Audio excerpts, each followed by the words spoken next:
ऋषिगण बोले, समस्त पदार्थों के ज्ञाताओं में श्रेष्ठ हैं सूत जी। अब आप क्रमशः देश काल आदि का वर्णन करें। सूत जी बोले, हे महर्षियों, देव यज्ञ आदि कर्मों में अपना शुद्ध ग्रह समान फल देने वाला होता है, अर्थात अपने घर में किए हुए देव यज्ञ आदि शास्त्रोक्त कर्म फल को सम मात्रा में देने वाले होते हैं। गौशाला का स्थान घर की अपेक्षा 10 गुना फल देता है। जलाशय का तट उससे भी 10 गुना महत्व रखता है तथा जहाँ बेल, तुलसी एवं पीपल वृक्ष का मूल निकट हो वह स्थान जलाशय से भी 10 गुना अधिक फल देने वाला होता है। देवालय को उससे भी 10 गुना महत्व का स्थान जानना चाहिए। तीर्थ भूमि का तट देवालय से भी 10 गुना महत्व रखता है और उससे 10 गुना श्रेष्ठ है। नदी का किनारा उससे 10 गुना उत्कृष्ट है। तीर्थ नदी का तट और उससे भी 10 गुना महत्व रखता है सप्त गंगा नामक नदियों का तीर्थ। गंगा, गोदावरी, कावेरी, ताम्रपर्णी, सिंधु, सरयू और नर्मदा, इन 7 नदियों को सप्त गंगा कहा गया है। समुद्र के तट का स्थान इनसे भी 10 गुना अधिक पवित्र माना गया है और पर्वत के शिखर का प्रदेश समुद्र तट से भी 10 गुना पावन है। सबसे अधिक महत्व का वह स्थान जानना चाहिए जहां मन लग जाए। यहाँ तक देश का वर्णन हुआ। अब काल का तारतम्य बताया जाता है। सत्य युग में यज्ञ, दान आदि कर्म पूर्ण फल देने वाले होते हैं, ऐसा जानना चाहिए। त्रेता युग में उसका 3/4 फल मिलता है। द्वापर में सदा आधे ही फल की प्राप्ति कही गई है। कलयुग में 1/4 ही फल की प्राप्ति समझनी चाहिए और आधा कलयुग बीतने पर उस फल में से भी 1/4 कम हो जाता है।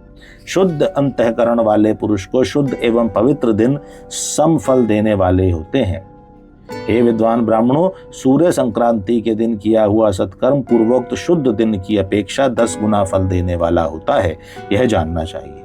उससे भी 10 गुना अधिक महत्व उस कर्म का है जो विषुव नामक योगों में किया जाता है। दक्षिणायन आरंभ होने के दिन अर्थात कर्क की संक्रांति में किए हुए पुण्य कर्म का महत्व विषुव से भी 10 गुना अधिक माना गया है। उससे भी 10 गुना अधिक मकर संक्रांति में और उससे भी 10 गुना अधिक चंद्र ग्रहण में किए हुए पुण्य का महत्व है। सूर्य ग्रहण का समय सबसे उत्तम है, उसमें किए हुए पुण्य कर्म का फल चंद्र ग्रहण से भी अधिक है और पूर्ण मात्रा में होता है। इस बात को विज्ञ पुरुष जानते हैं। जगत रूपी सूर्य का राहु रूपी विष से संयोग होता है, इसलिए सूर्य ग्रहण का समय रोग प्रदान करने वाला है। अतः उस विष की शांति के लिए उस समय स्नान, दान और जप करना चाहिए।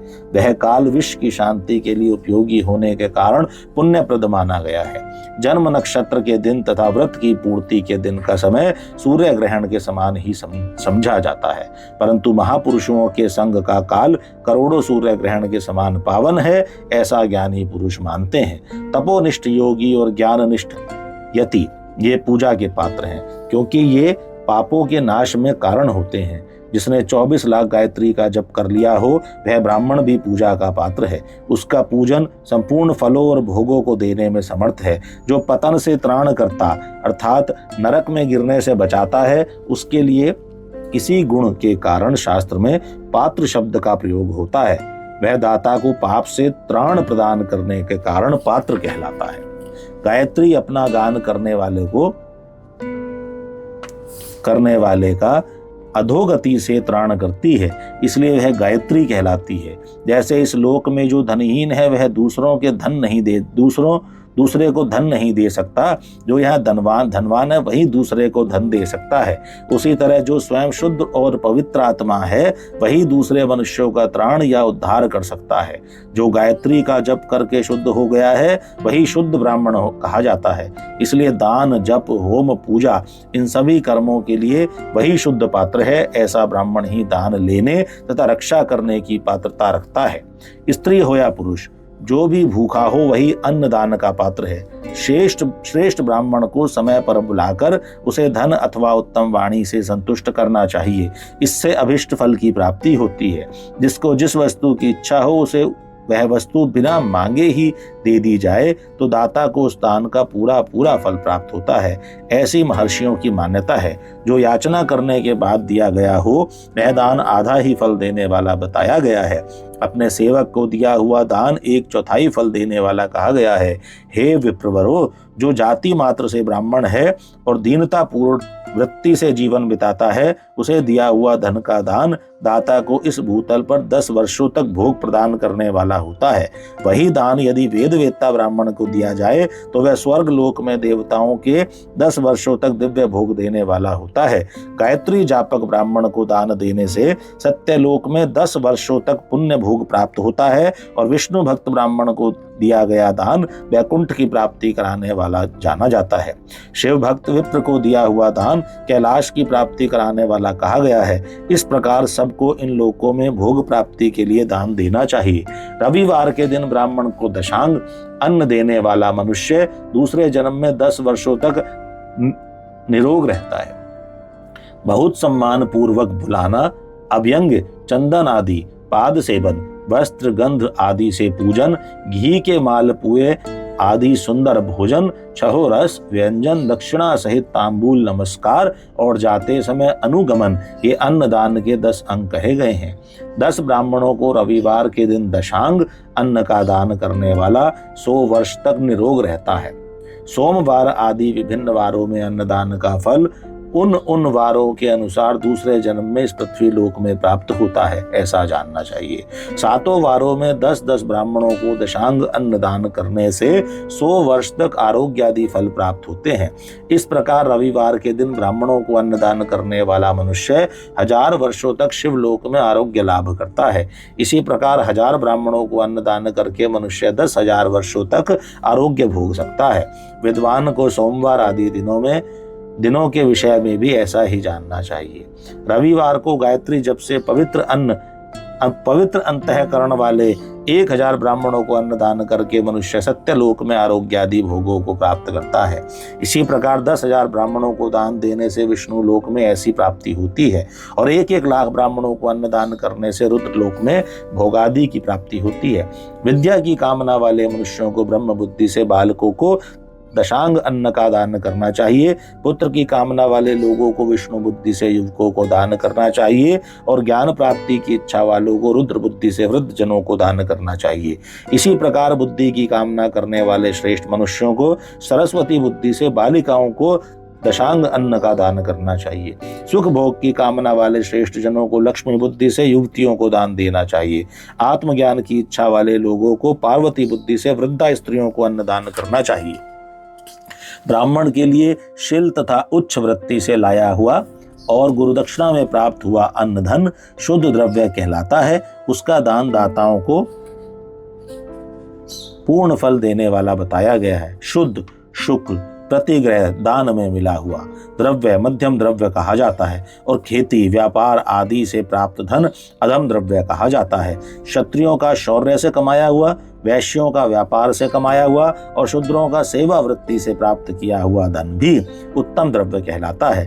धर्म की इच्छा रखने वाली स्त्रियों को जो धन पिता एवं पति से मिला हो उनके लिए वह उत्तम द्रव्य है।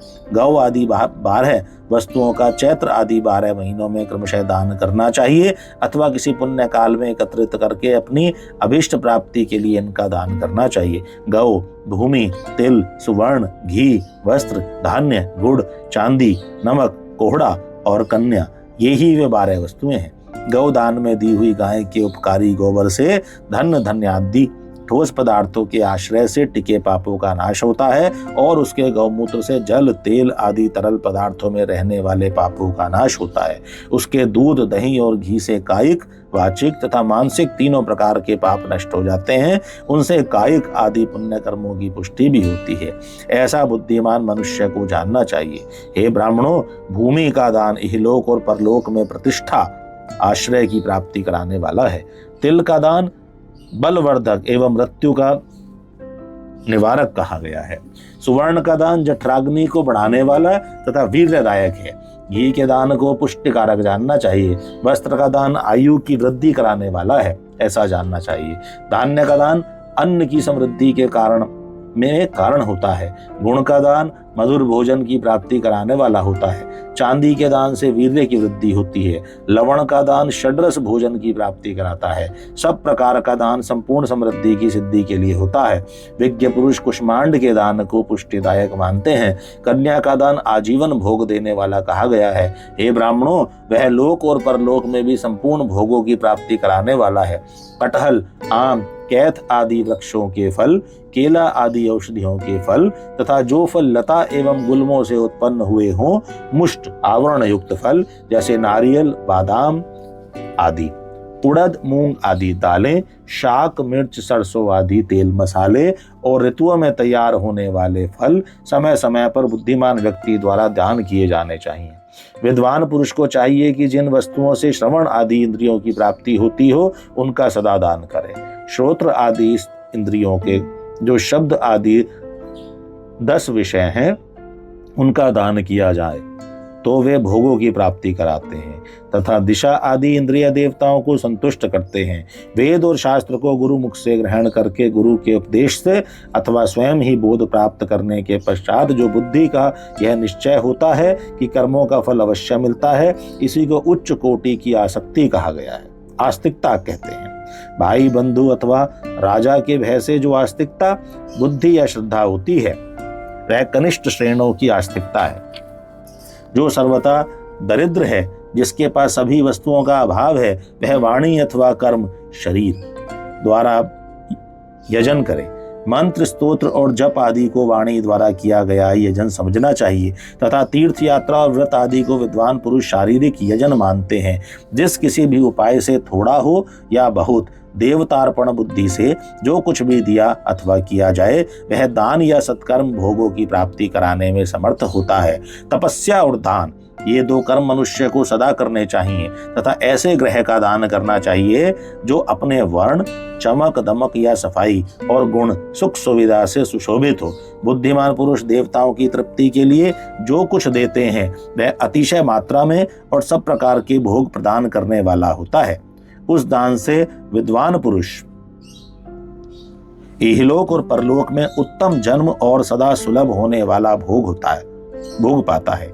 ईश्वरार्पणम, बुद्धि से यज्ञ, दान आदि कर्म करके मनुष्य मोक्ष फल का भागी होता है।